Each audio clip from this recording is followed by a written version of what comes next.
ఏంటి తీరిగ్గా కూర్చొని కార్డ్స్ ఆడుతున్నాను చూస్తున్నారా?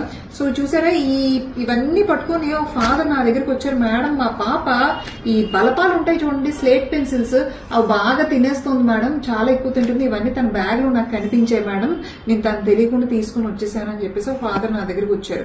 సో ఇలాగ స్లేట్ పెన్సిల్స్, రా రైస్, బియ్యం చాలా మంది తింటారు తెలుసా, రా రైస్, మట్టి కూడా తింటారు. ఇవి తినాలని చాలా క్రేవింగ్స్ వచ్చేస్తుంటాయి.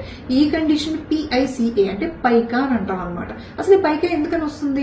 జనరల్ గా ఒక మనిషి బాడీలోని జింక్ కానీ, ఐరన్ కానీ, లేదా వేరే ఇతర మల్టీవిటమిన్ డెఫిషియన్సీస్ ఏమైనా ఉన్నా, సెకండ్ కొన్ని సైకియాట్రిక్ డిస్టర్బెన్సెస్ ఉంటాయి డిప్రెషన్ తర్వాత, సమ్ సైకియాట్రిక్ డిస్టర్బెన్సెస్ వల్ల, థర్డ్ పిల్లల్లో డీవార్మింగ్ అంటే పొట్టలో పురుగులు రాకుండా మెడిసిన్స్ వేస్తాం చూడండి టాబ్లెట్లు, అవి వెయ్యకపోయినా, సో ఇలాంటి పైకా అనే కండిషన్ తో వాళ్ళు సఫర్ అవ్వచ్చు.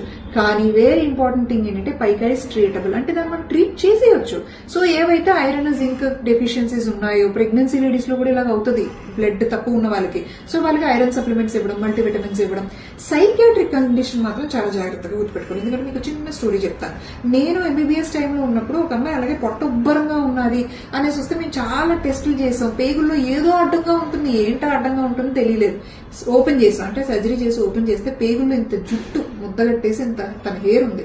హెయిర్ ఏంటమ్మా ఇది హెయిర్ అని తర్వాత అడిగితే she has some psychiatric disturbances, తద్వారా తన హెయిర్ తనే తినేస్తూ ఉండేదన్నమాట. అదే అబ్స్ట్రక్షన్ కాజ్ చేసి పొట్టని తుబ్బిపోయింది. సో అలాంటి సైకియాట్రిక్ డిస్టర్బెన్సెస్ కూడా ఉండే అవకాశం ఉంది. Just take opinion of a psychiatrist.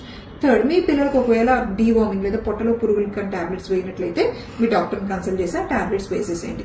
ఈ వీడియో ద్వారా నేను చెప్పాలనుకున్న కీ పాయింట్ ఏంటంటే మీ పిల్లల బ్యాగ్స్ అప్పుడప్పుడు చెక్ చేస్తూ ఉండండి. ఇలా చెక్ చేయడం వల్ల మనకు చాలా విషయాలు తెలుస్తూ ఉంటాయి. Hope this helps. Thank you.